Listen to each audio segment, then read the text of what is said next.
Good morning mga kapakner, panibagong araw at syempre panibagong vlog tayo. Kaya natin mag-start na nga tayo tas-tas. Puro pagtatas-tas yung gagawin namin ngayong araw. Linisin namin itong balag, tapos bukas nga pitas na naman ang upo.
bayan na, sabay ipon, sabay pangina.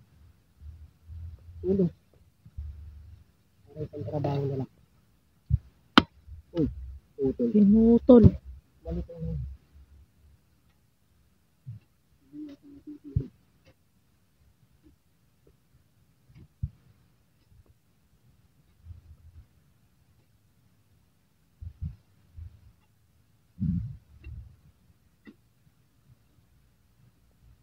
Liyab niyan.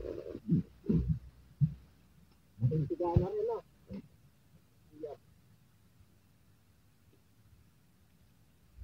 Hindi na mahilan.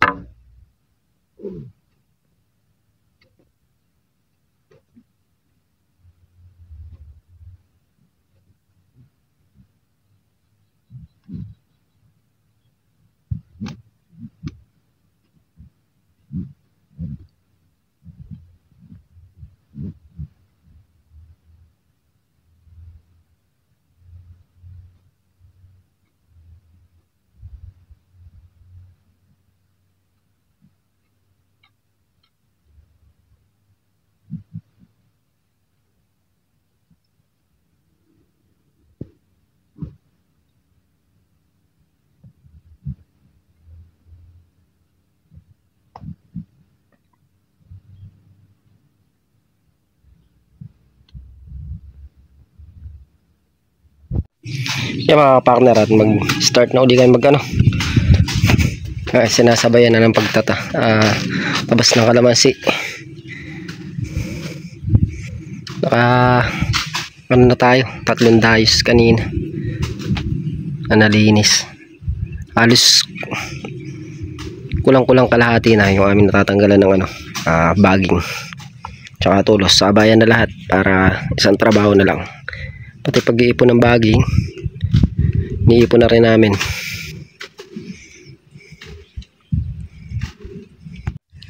Yan mga kapartner. At nagtatanggal pa nga rin sila ng mga ng balag.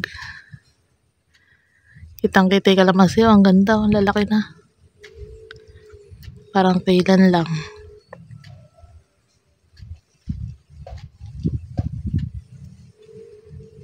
Tapos yung iba, sinisigaan na nila.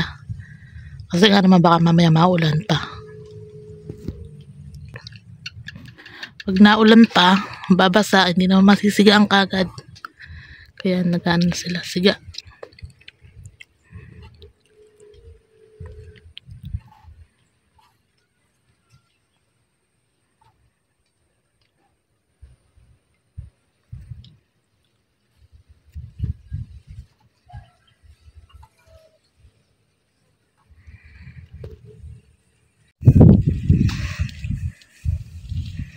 Yan mga kapartner. Sabay siga. Magsisiga ka rin?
Yan mga kapartner, tinitrim natin yung matataas, lahat ng mataas.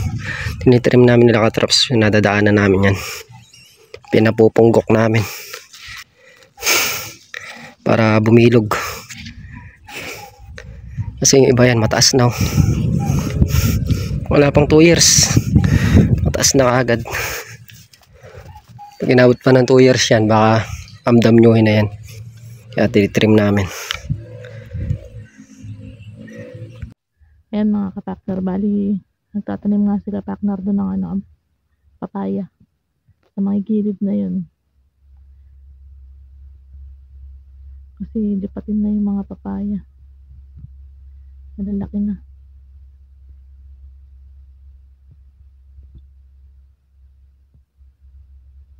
Isa, dalawa, tatlo.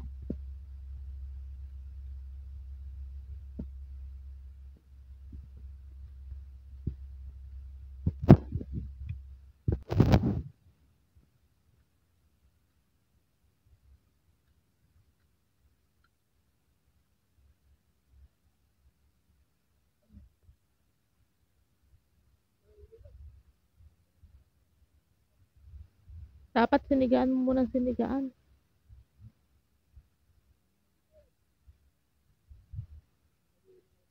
Akyat mo na nandito yan o para dito masigaan.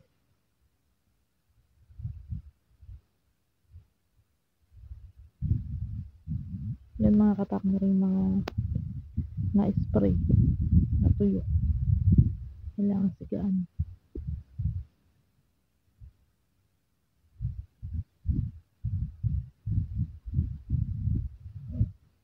Inunahan mo sana ipagitan.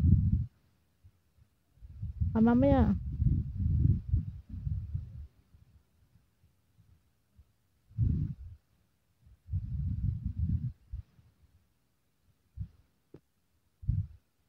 Ganda yan mga kapakner pagka lumaki. Nakahilerang ganyan. Papaya.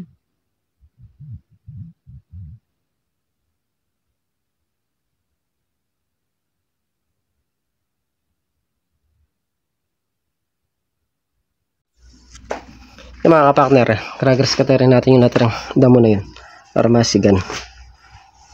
Tapos sa ilalim tumatanim tayo ng papaya. Doon sa gilid lang naman, hindi na makakasagabal sa mga ano yan, halaman, or kung magbabakod man hindi naman siya tatamaan. Nakalis naman siya. Isa damo yung tumutubo, papaya tatanim natin para hindi na rin siya ganong tubuan ng damo dyan, para hindi na kumapal yung damo. Marami tayong pulang papaya. Yan, shoutout nga po pala kay Sir John. Ayan, tatanim po kayong papaya dito sa gilid. Yung mga kapakner, bali tatanim nga tayong papaya dito sa baba, dito sa may pilapil. Hindi naman siya makakasagabal dito sa kalamansi o dito sa kung sakaling magbakod daw sa loob naman. Tinanim na rin yung papaya dito para pagka tawag na rin.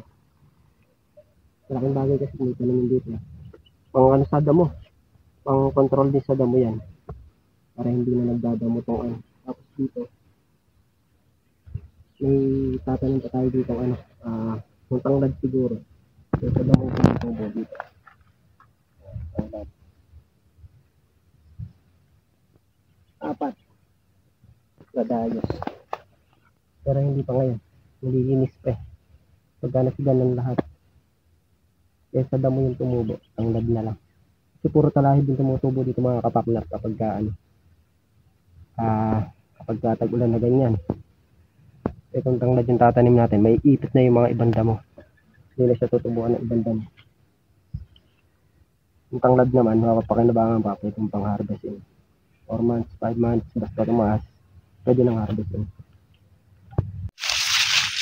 Ito pa. Kailangan malipat na to para makalaki na yung iba. Maraming papayang maitatanim. Diyan lang sa gilid-gilid. Sa gilid-gilid natin tatanim yan. Doon meron na tayo malaki na papaya doon. Tapos meron na rin tayong tinanim na tanglad doon sa gilid. Ito. Yan mga kapakner tayo papaya natin. No? Lalaki na. Tapos yung may mga stick na yan, tinamnan niya ng tanlad para hindi na damo yung tumutubo. Katulad nito, ayan o. Pag kasi may ganyan, hindi na siya tutubuan ng damo.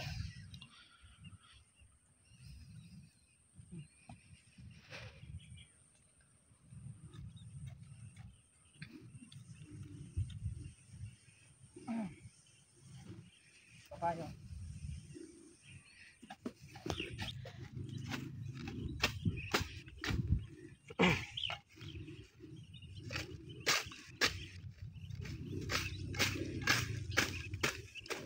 Pakinan ng papaya.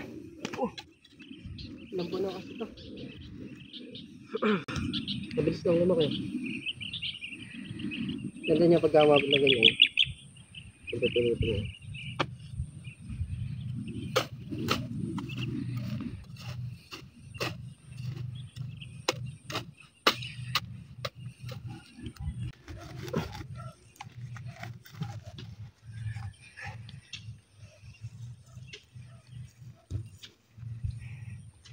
Yung mga kapaknera, yan nga yung nagawa natin ngayong araw.